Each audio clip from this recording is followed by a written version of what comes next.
Welcome to the Narrow Path Epistles podcast, where we talk everything faith, tech, and fellowship. If you haven't yet, make sure you give us a follow or subscribe to whatever platform that you're listening to us on.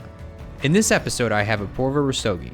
She's defined new technology experiences and scaled them to market at companies like Apple, Amazon, Opus, and Google, driving the development of products that connect the physical and digital worlds and enhancing lives globally. We're going to discuss the Internet of Things, also known as IoT, and how we can approach advancement in this area without taking away the necessity of leaning on one another and Christ in situations that are meant for building character and connection. So without further ado, here's the episode. Thank you so much for joining us, Apurva, on the Narrow Path Epistles podcast. I'm so excited to have you here. For those of you who do not know, Apurva has been helping with Naro before it was Naro. When we were kind of in our introductory phase of being this documentary series service, we were looking into hardware and looking into implementing this concept of IoT, Internet of Things, of connecting devices across different devices, whether it's Bluetooth or other technology. So I wanted to bring her on to speak to this topic and talk a little bit about what that may look like from a kingdom perspective. So maybe just start off by introducing what Internet of Things is and what connected devices are. Yeah, sure. I'm so happy to be here, Dustin. Thank you so much. The Internet of Things, I'm sure we've all heard of it. And if we haven't heard of it, you probably have a product or some type of device in your home that's connected to the internet. But basically, IoT is a connected ecosystem. It was designed to be a network of devices that communicate with each other using the cloud and using sensors and software and other technologies depending on what your product is. So it's kind of like a trinity of hardware, software, and then a user experience that's encompassing all of it and creating a system in your home or with your phone, even wearables, to create this experience in your life where you can use technology to start tracking things or to obtain data on specific things or to monitor things. We have seen doorbells with cameras or even home security systems. All that stuff is IoT. So it's all around us and it's omnipresent, I guess you could say. Yeah, it's kind of eerie in a way to think about like an omnipresent existence because you kind of forget that it's there, right? And I think there's less opportunity for accountability and like really knowing what exactly is being done with that data. Is this like actually how it's actually affecting our lives, right? Because I think about, for instance, like 1 Corinthians 10 from 23 to 24, where it says, I have the right to do anything, you say, but not everything is beneficial. I have the right to do anything, but not everything is constructive. So there's potential that this may actually be taking away from things that used to like build us or grow us. And I think as designers and as innovators, it's something to think about when we're looking to develop and design these products. So how do you approach this balance of designing these systems that don't necessarily take away that still have innovation, but don't sacrifice on the well-being of users?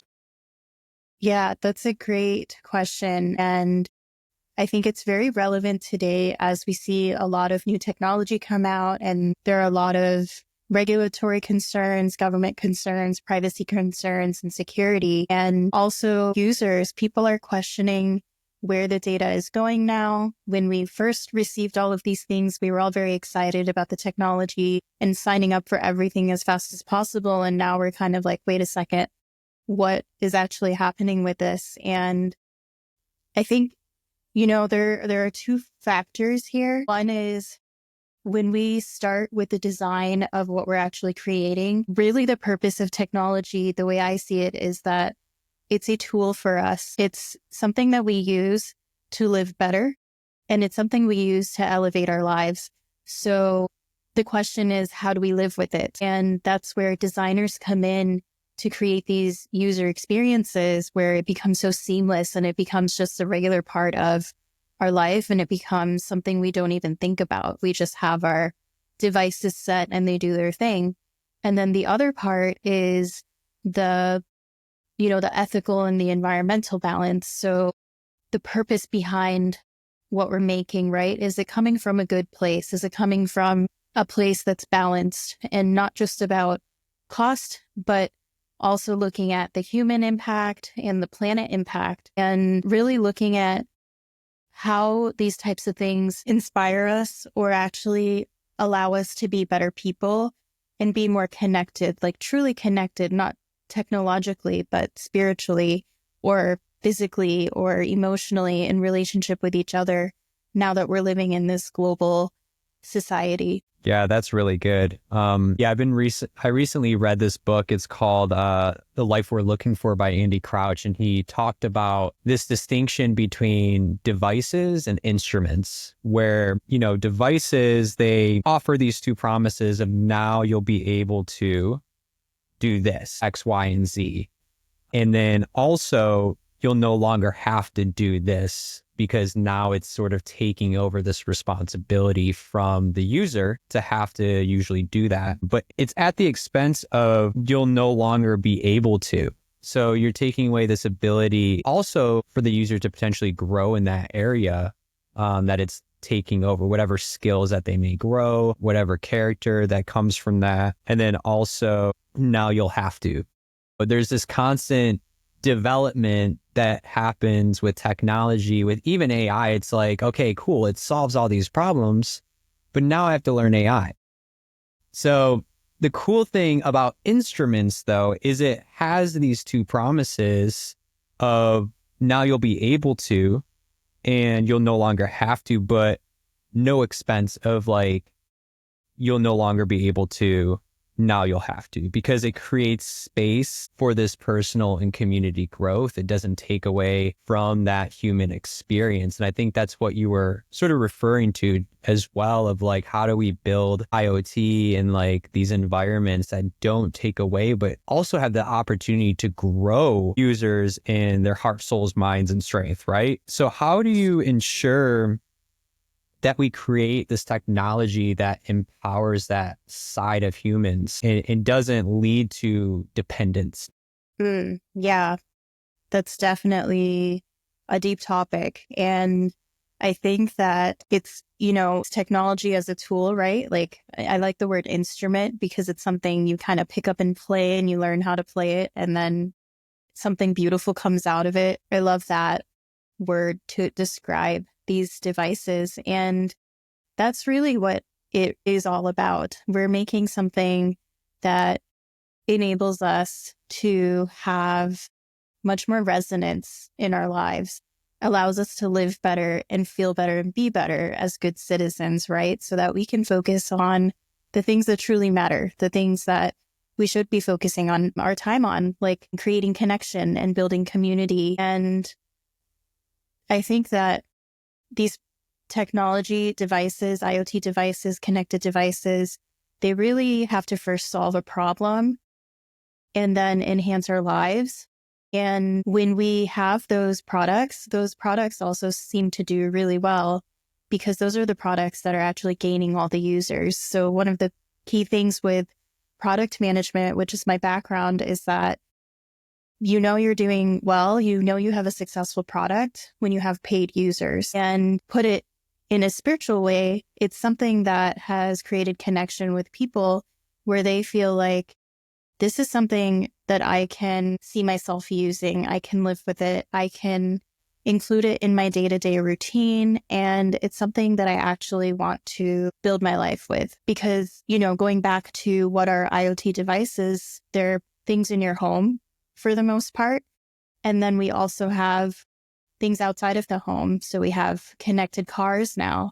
And then transportation systems. We have cities that are building up connected smart cities and surveillance systems and all kinds of things, which, for the public good. And I think when we start looking at IoT as more of a system of doing life and upgrading our collective experience as humans, it takes away a lot of the like, the kind of churn and the kind of chaos we see with all the regulatory stuff, because really those things are looking at how do we do that with safeguards and how do we keep building our cohesive collective experience on Earth with the tools that we have, right? These God-given wisdom and tools that we're creating with all the people around the globe doing different things in technology. So I think that also leads to the connection aspect, because there's so many companies all over the world in this space, and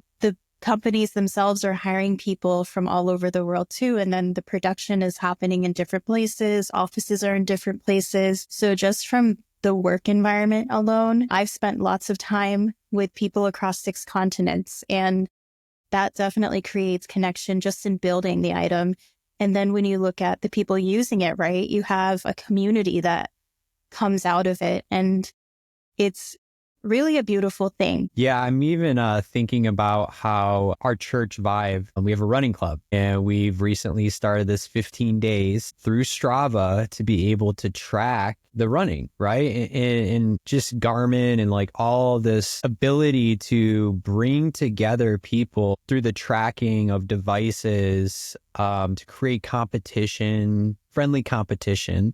And community through application, the interface being Strava and the hardware devices being things like Garmin or your phone or whatever, is a perfect example of something that's building community, bringing people together, promoting fellowship, promoting people you would never meet that could lead to your new best friend, your future spouse, like whatever it is. It just provides opportunity for humans to connect while using technology. Technology doesn't have to take away from the human experience. It can still be something that garners fellowship, but ultimately it happens through still in-person community, right? And I don't know, what are some areas that you think we can follow suit to build community and strengthen relationships outside the confines of our home, right? Like, it's great that we have all this, comfortability within the home, makes things easier. But what are some other ways that we can get people outside of the home to continue to build community with others? Yeah. And what I love the example you used, it's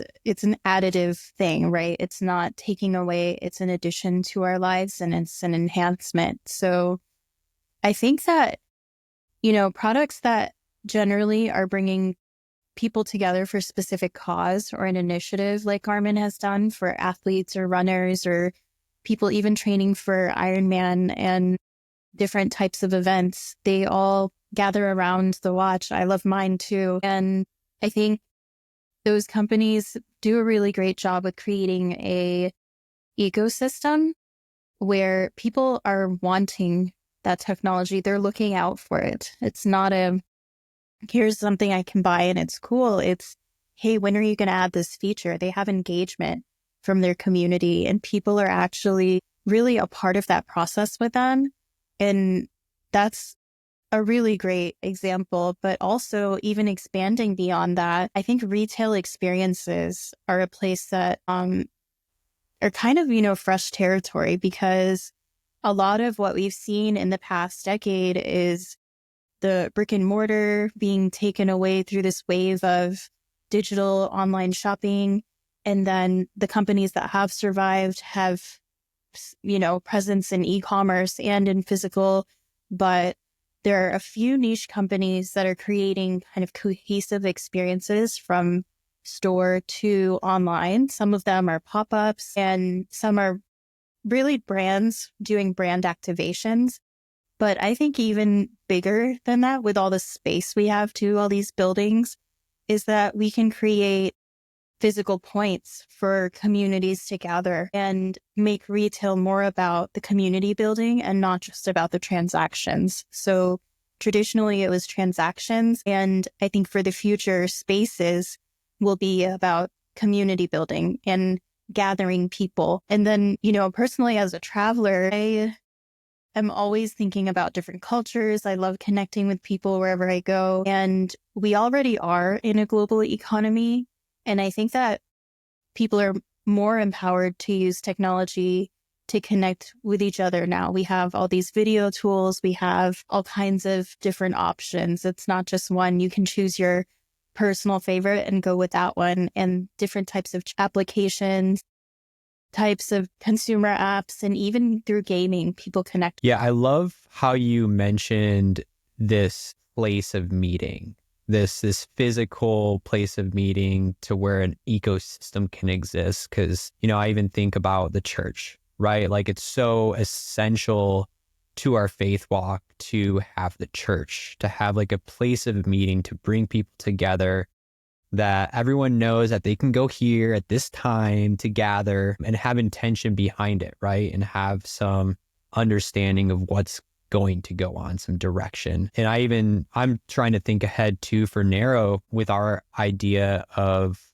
not wanting people to have a home on the app, how we can do something similar, whether it's through events that we host or sponsor or dinners or whatever it is to promote this idea of small groups, to create these ecosystems where technology and people can coexist without it taking away from the experience that we have in community. So I love that. And I just want to get this last question from you, as far as, because we are the Narrow Path Epistles, and I'm a big fan of Paul and his letters to the church.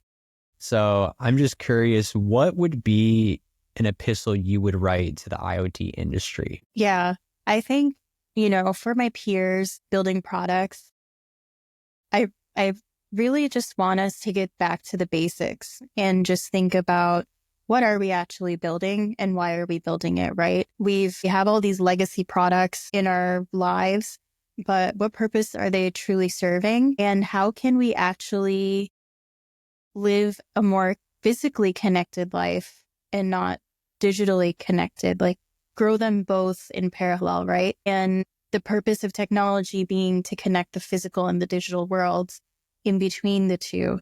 So that way we can truly spend our hearts and our minds being relational, and then, ultimately living in God's purpose, right? And in his kingdom here on earth. So if we take that filter and think about what's that full life experience that we're creating here on earth with technology, I think that would just totally flip the script on what types of products we release and how we release them and how we actually do business together in terms of companies with each other, partnerships, government involvement, and even with people, the people that are using all of these products, how do they actually get involved, and how do we all build something collectively for the community? Love that. We're all built in the image of the Creator. And I think it's wonderful that we can even look at our users as co-creators, whether even if it's not something they're building directly, that they're part of it. They're part of the building. They're part of the feedback loop that leads to creating something, and to even look at them as, to even look at them as a valuable insight, as opposed to just someone that's paying for your product. Mm-hmm. Yep. So yeah, love that we get to end this podcast episode on that. I think it's incredible. And I just thank you for joining us on this episode of Borva. Thank you. Thank you so much for having me. Thanks again for listening. We encourage you to think, pray, and act on what you've learned. How can we, as Christians in the tech industry, ensure that our innovations honor God and serve humanity with integrity? In an increasingly connected world, how can we use IoT to strengthen relationships and build communities rather than contributing to isolation? What role does user delight play in your work? And how can we make sure the technology we create enhances human flourishing in alignment with biblical values? If you've enjoyed today's episode, please leave us a comment and send us a message on social media. If there are any areas of technology that you'd like us to explore, or if you know any Christian tech leaders, reach out to us. We'd love to host them. We'll see you next time. God bless.